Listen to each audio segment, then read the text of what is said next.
pelajaran tentang demokrasi dan HAM di Indonesia. Walaupun sebetulnya harusnya materi ini ya kita bahas pada pertemuan tanggal 21 Agustus, tapi karena cuti bersama ya, tapi nggak apa-apa ya. Namun kita tetap pada prosedurnya bahwa bab 1 kita bahas selama 2 pertemuan ya. Itu saja yang bisa kakak sampaikan, dan kakak selalu berharap kalian tetap semangat, tetap fokus ya dalam belajarnya ya. Selamat belajar, Tuhan Yesus memberkati.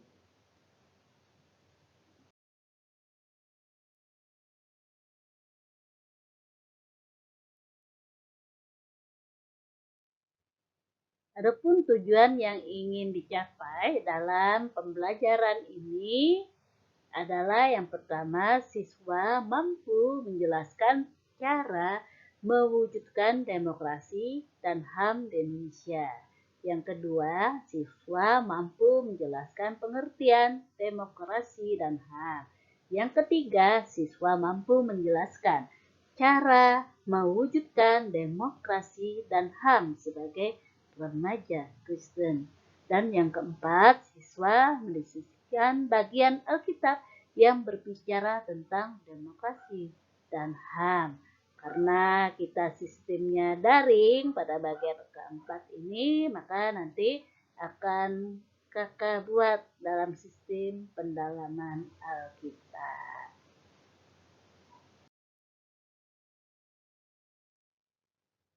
Sebelum kita mulai pelajaran ini, kita akan berdoa, dan kakak minta kalian berdoa secara pribadi.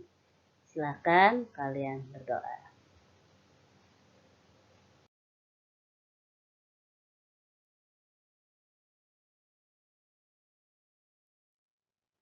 Sekarang kita akan bernyanyi dari Kidung Jemaat ya, 432, jika padaku ditanyakan.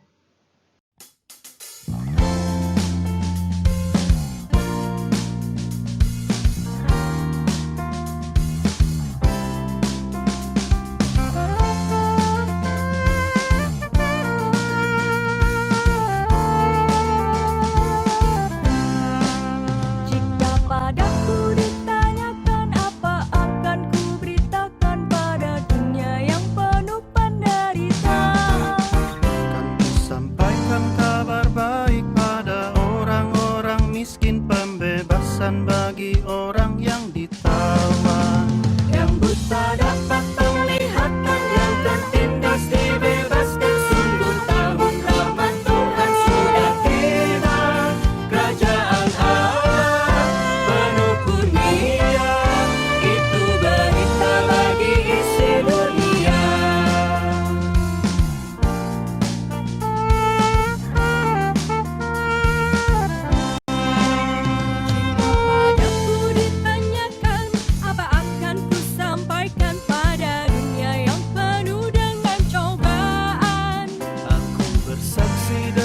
Tetapi juga dengan karya menyampaikan kasih Allah yang sejati. Tak tersedia bagi kita pengampunan dan anugerah keselamatan dalam Kristus udaranya. Kerajaan Allah penuh kurnia, itu berita bagi isi dunia.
Bacaan Alkitab terambil dari Kitab Mazmur pasal 133 ayat 1 sampai 3 dan juga 1 Raja-Raja pasal 21 ayat 1 sampai 16.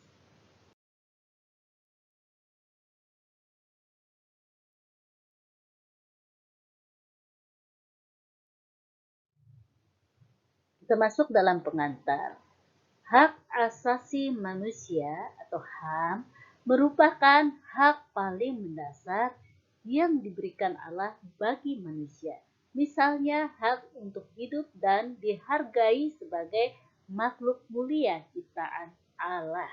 Sayangnya, dalam kenyataan terjadi banyak pelanggaran terhadap HAM. Sedangkan demokrasi adalah model pemerintahan yang menempatkan rakyat sebagai unsur terpenting karena suara rakyat didengarkan dan dijadikan acuan dalam pengambilan keputusan.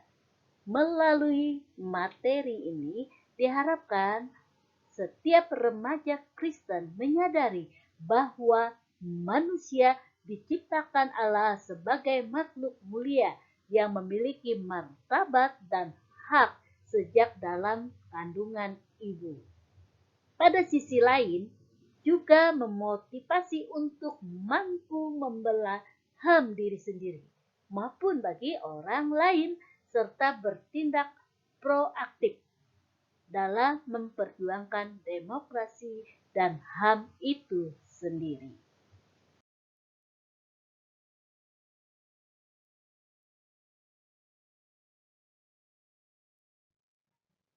Perlu dipahami bahwa materi ini bukan berarti mengambil alih isi mata pelajaran PPKN, namun justru memperkuat pembahasan demokrasi dan HAM dalam mata pelajaran tersebut, sebab lebih terfokus pada tinjauan dari segi ajaran iman Kristen. Hal ini penting agar setiap remaja Kristen menyadari bahwa dirinya terpanggil untuk turut serta mewujudkan demokrasi dan HAM sebagai orang yang telah ditebus dan diselamatkan oleh Yesus Kristus. Sebagai siswa kelas akhir, diharapkan kalian dapat semakin memahami tentang bagaimana seharusnya murid Kristus bertindak dalam kehidupan sehari-hari. Pada intinya, masyarakat dunia akan mengalami perubahan nasib menjadi lebih baik jika saja demokrasi dan HAM diterapkan secara sungguh-sungguh dalam kehidupan.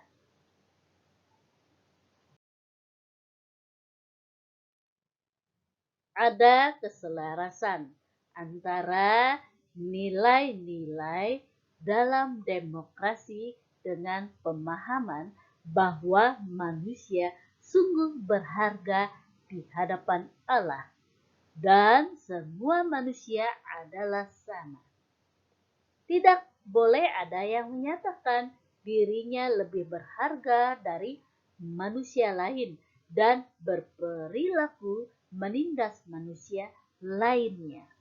Andai kata setiap manusia sungguh-sungguh mengasihi Allah dan sesama manusia lainnya, niscaya kehidupan di dunia menjadi jauh lebih baik dan menghadirkan kesejahteraan bagi semua umat manusia.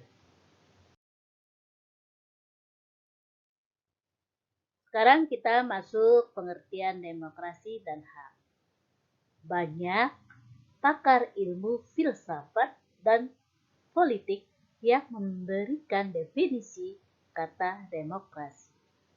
Dari segi etimologis atau kebahasaan, demokrasi berasal dari kata Yunani, yaitu demos yang artinya rakyat dan kratein atau kratos artinya kekuasaan atau kedaulatan. Jadi, demokrasi artinya pemerintahan yang bertumpu pada rakyat atau pemerintahan dari, oleh, dan untuk rakyat. Demokrasi pada mulanya dipraktikkan di Yunani melalui pemerintahan negara kota. Dalam perkembangannya, kemudian ide dasar demokrasi diadopsi oleh berbagai negara modern di dunia. Sistem ini dipandang lebih menjamin kepentingan rakyat banyak, serta memberi peluang bagi terciptanya pemerintahan yang berkeadilan.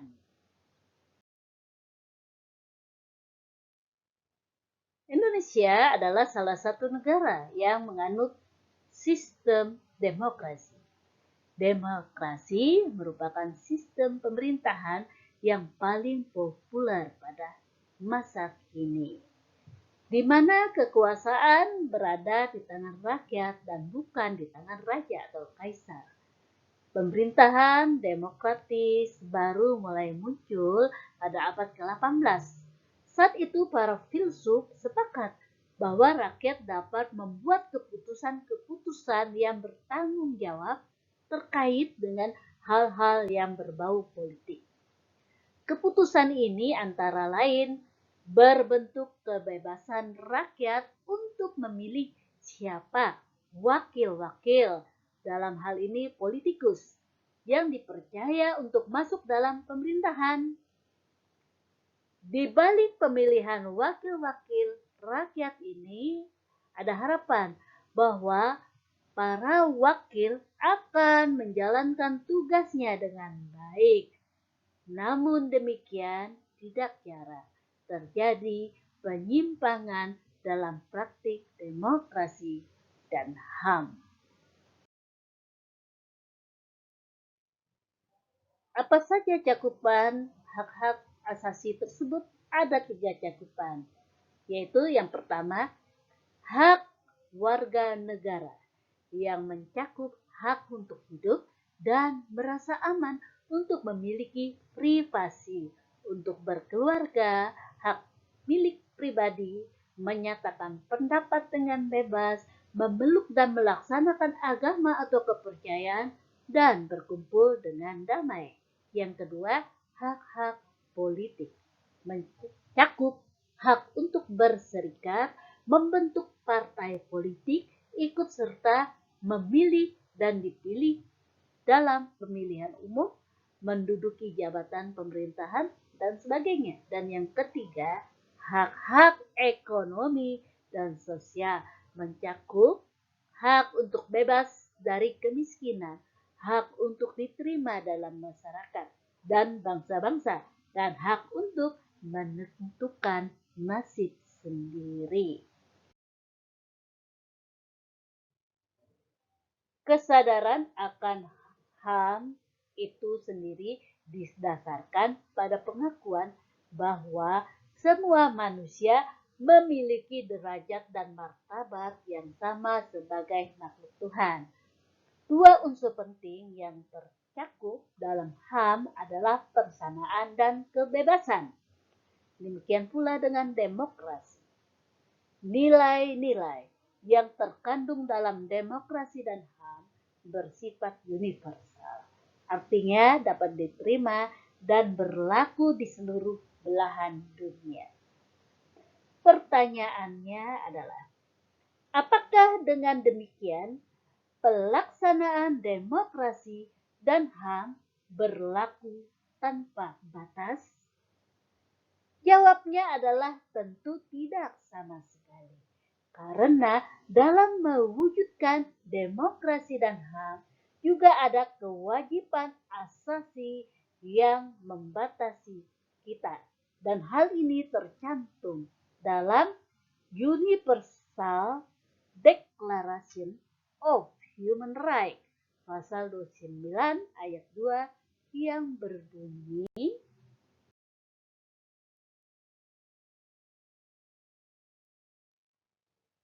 Dalam menjalankan hak dan kebebasan, setiap orang harus tunduk hanya pada pembatasan-pembatasan yang ditentukan oleh hukum semata-mata untuk tujuan menjamin pengakuan dan penghormatan terhadap hak-hak dan kebebasan orang lain dan memenuhi persyaratan moralitas, ketertiban masyarakat, dan kesejahteraan umum dalam suatu masyarakat demokratis.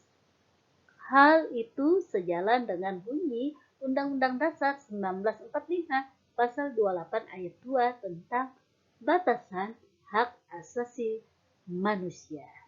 Selanjutnya, pembahasan secara mendalam menyangkut demokrasi dan HAM telah dipelajari dalam pelajaran pendidikan Pancasila dan kewarganegaraan. Jadi di sini tidak perlu kita bahas lagi.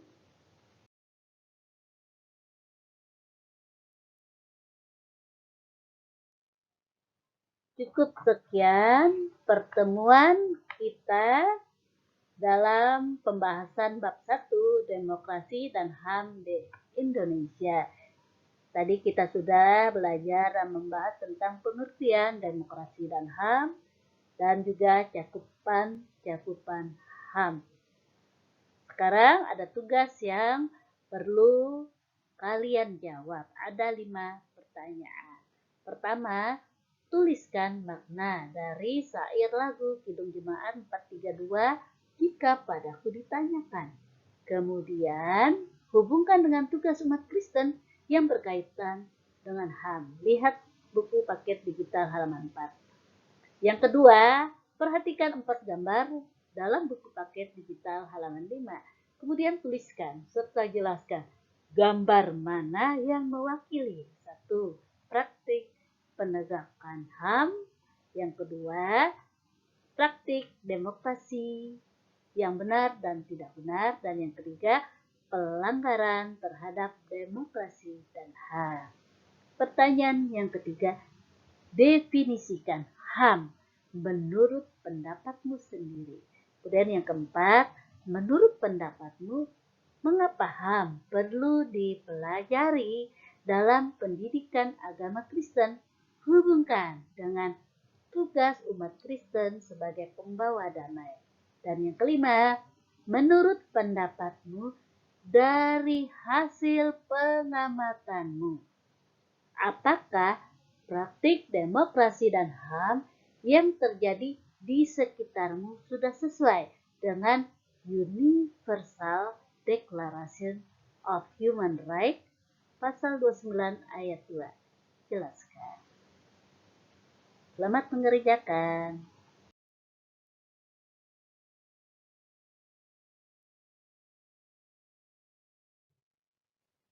Pada pertemuan yang akan datang tanggal 4 September 2020, kita akan lanjutkan pembahasan kita, yaitu yang pertama memahami demokrasi dan HAM dalam Alkitab. Kedua, sejarah singkat demokrasi dan HAM. Dan yang ketiga, praktik demokrasi dan HAM di Indonesia.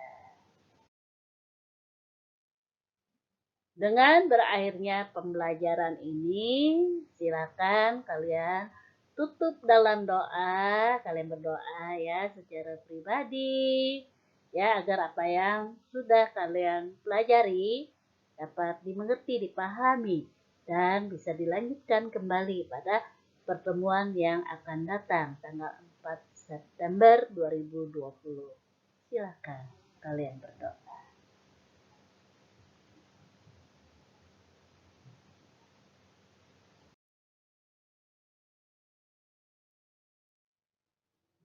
Kakak ucapkan sampai jumpa lagi. Salam sehat dan tetap semangat. Terima kasih atas perhatiannya. Tuhan Yesus memberkati. Dadah.